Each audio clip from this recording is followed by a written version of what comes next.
KKMD 903화 폴란드 밀리터리 유튜브 채널 제이콥 에어 영상 번역. 미국의 통제를 벗어난 전투기 KF-21 보라매, F-35, KF-21, FA-50 조합으로 최강 폴란드 공군 만들 수 있다.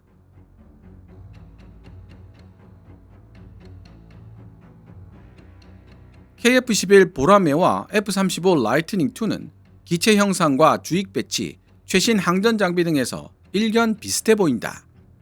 그러나 이러한 유사성은 외형적인 부분에 국한되며 대다수의 사람들이 간과하고 있는 프로그램 아키텍처에서부터 근본적인 차이가 발생한다.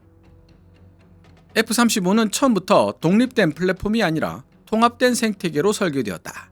즉, 공통 소프트웨어, 표준화된 현대화 절차 등으로 구성된 전 세계적으로 통일된 체계 구조 안에서 운용될 때 최적의 성능을 발휘하는 전투기다.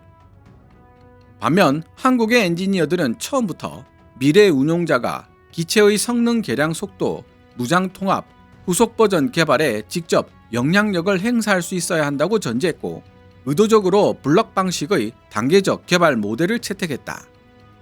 기본적인 교전 능력을 확보한 뒤 점진적으로 작전 능력을 확장하고 최종적으로 스텔스 능력 강화와 고도화된 체계 통합을 구현하는 방식이다. 이러한 단계적 개발 모델은 한국의 막연한 야심이 아니라 철저하게 계산된 체계적이고 냉철한 전략의 결과였다. 한국은 전력 파급 효과 없이 수년간 자원만 소모하는 프로젝트가 아니라 가능한 한 빨리 실질적인 작전 운용이 가능한 전투기가 필요했다. 블록 단위의 단계적 개발 방식은 모든 요소를 한꺼번에 해결하려 하기보다 위험과 비용을 시간에 따라 분산시키고 단계적으로 자체 역량을 쌓아나갈 수 있게 해준다. 바로 여기에서 핵심적인 차이가 드러난다. F-35는 미국이 주도하는 체계로 완전히 편입될 것을 요구하는 반면 KF-11은 운용 주체가 원하는 속도에 맞춰 체계를 단계적으로 구축해 나갈 수 있도록 도와준다. 따라서 KF-11이 F-35를 따라잡을 수 있을 것인가? 라는 질문은 의미가 없다. KF-11과 F-35는 전투 항공을 바라보는 관점 자체가 전혀 다르기 때문이다.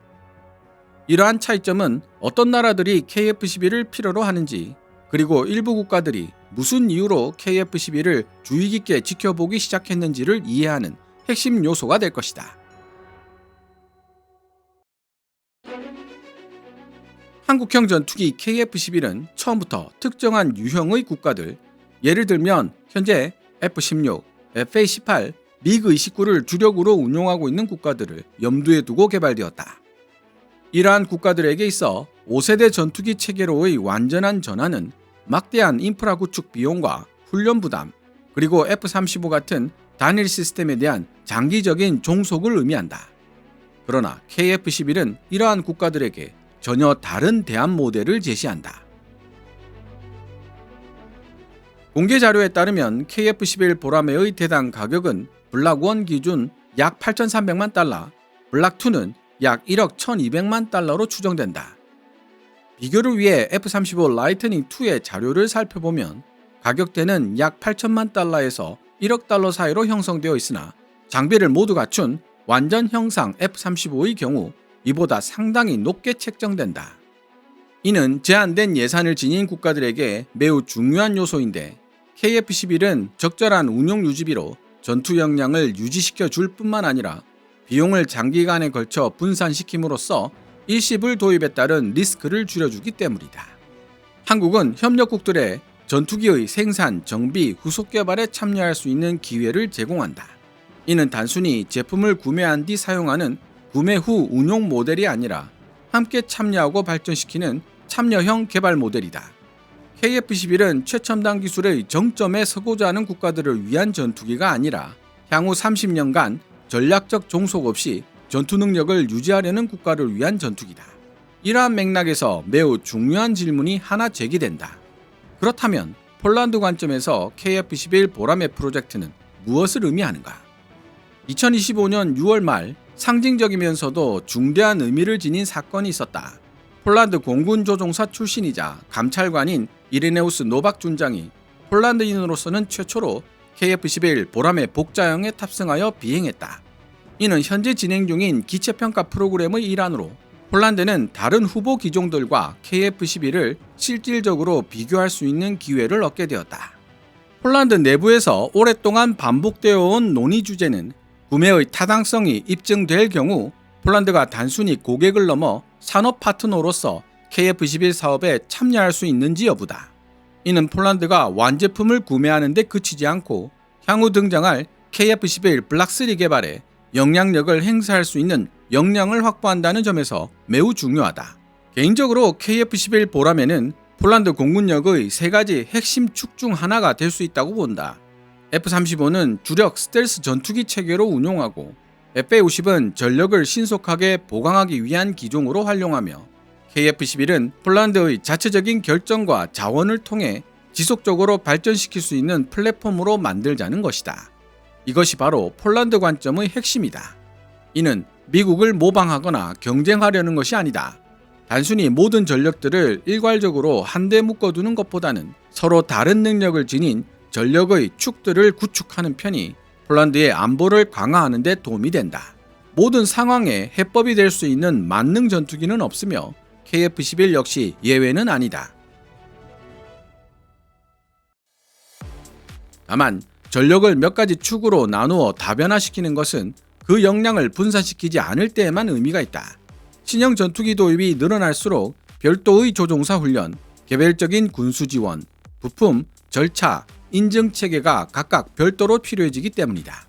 운용 기종이 많아질수록 이 모든 것을 통합해야 하는 시스템의 요구사항은 커지며 아무리 뛰어난 시스템이라도 한계는 존재한다. 두 번째 위험 요소는 작전 운용 성숙도다. KF-11은 이제 막 실전 데이터를 축적하는 단계에 진입하였다. 아직 그 어느 국가도 KF-11을 실전 배치하여 10년 이상 운용해본 사례가 없다.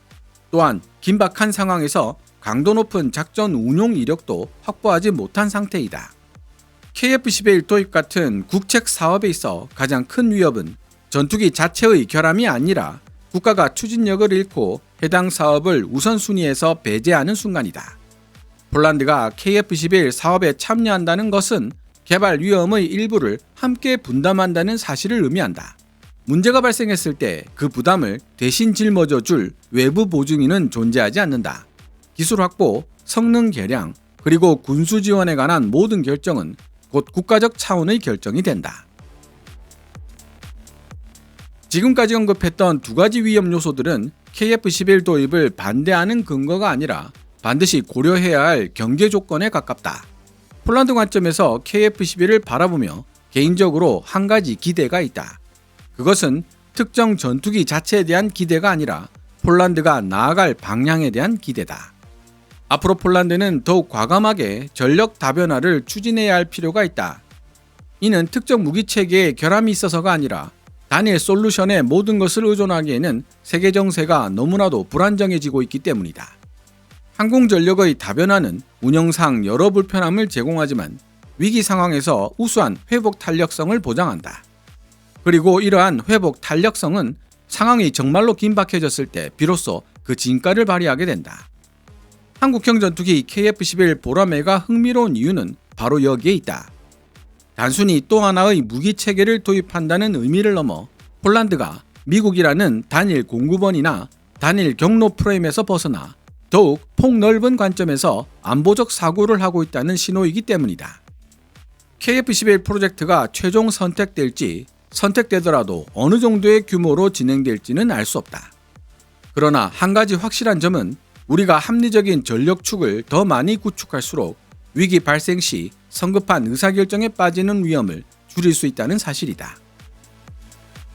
마지막으로 이 질문을 던지고 싶다. 현재와 같은 상황에서 한국산 KF-11, FA-50 도입을 통한 전력 다변화가 더 큰 위험일까? 아니면 미국이라는 단일 체계에 의존하는 것이 더 큰 위험일까? 시청자 여러분들의 의견을 댓글로 공유해 주었으면 한다.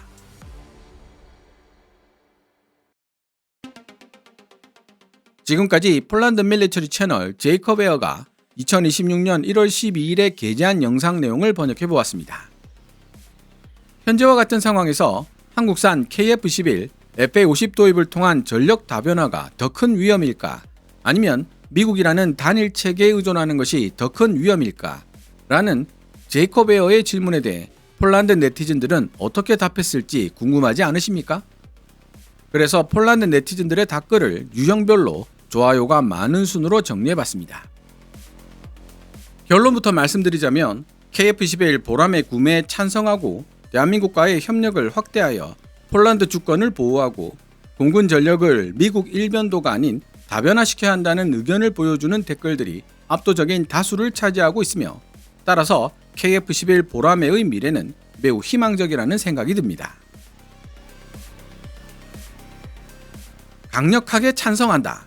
KF-21은 장기적으로 전망이 좋은 프로젝트이고 폴란드 국내 산업을 발전시킬 기회도 생길 것이다.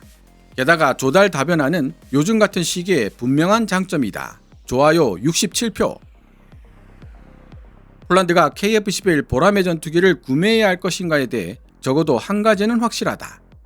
한국은 좋은 군사 장비를 의심의 여지 없이 신속하게 공급하는 나라라는 사실이다.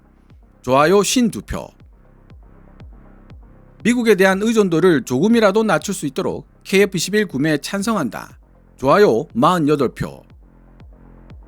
KF-21은 폴란드의 공중우세 전투기로 최선의 선택이 될 것이라 생각한다.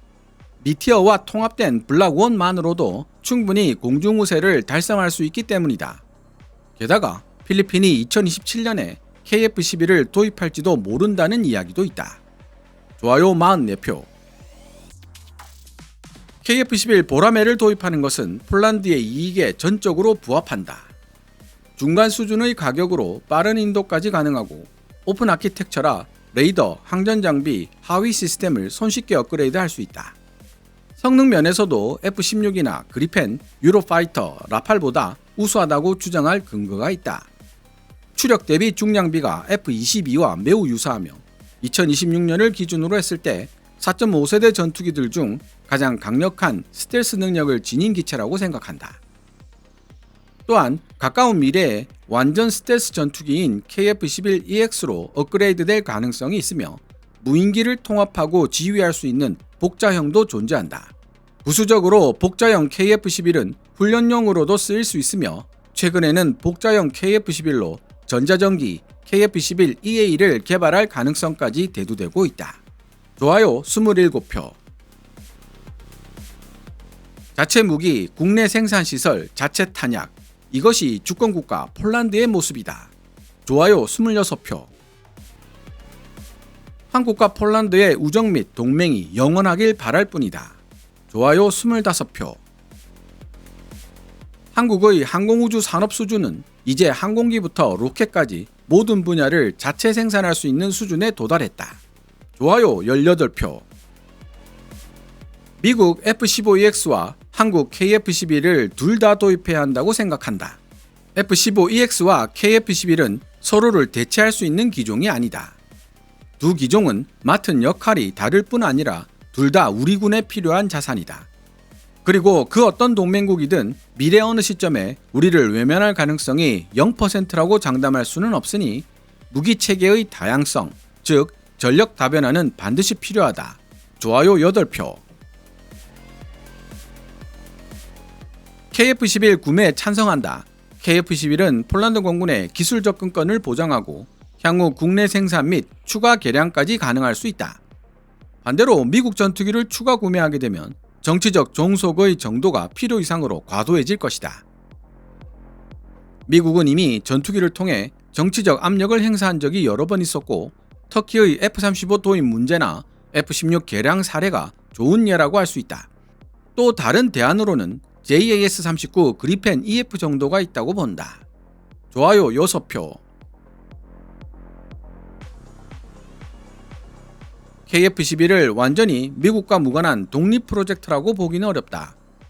무엇보다 엔진이 미국산이고 현재 한국이 라이선스 생산을 하고 있지만 온전한 독립이라 말하기는 어렵다. 또한 로키드 마틴을 통해 전달된 기술들도 있다.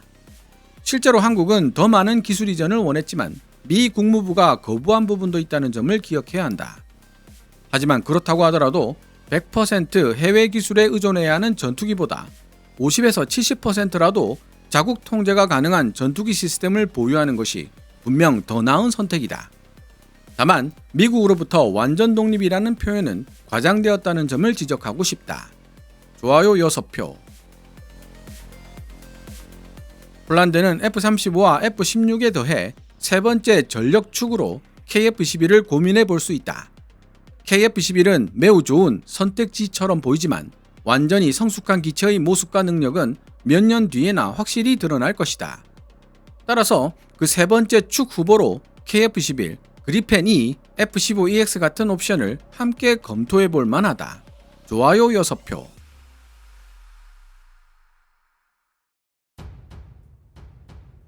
KF-11 보람의 도입과 이를 통한 대한민국과의 협력 관계가 앞으로도 계속 이어지기를 바란다는 의견이 훨씬 더 많은 좋아요를 받고 있다는 사실을 알 수 있는 댓글들이었습니다. 이에 대한 시청자 여러분들의 생각은 어떻습니까? 오늘 KKMD에서 준비한 내용은 여기까지입니다. 방송되었던 내용들은 KKMD 공식 블로그에서도 만나보실 수 있으며 내용이 재미있고 유익했다면 더 많은 시청자들과 만날 수 있도록 이 동영상 하이프하게를 눌러주셨으면 합니다. KKMD 영상 제작을 직접 지원하고 싶은 분들은 농협 948112-16701호로 후원해 주셔도 됩니다. 지금까지 시청해 주셔서 감사합니다.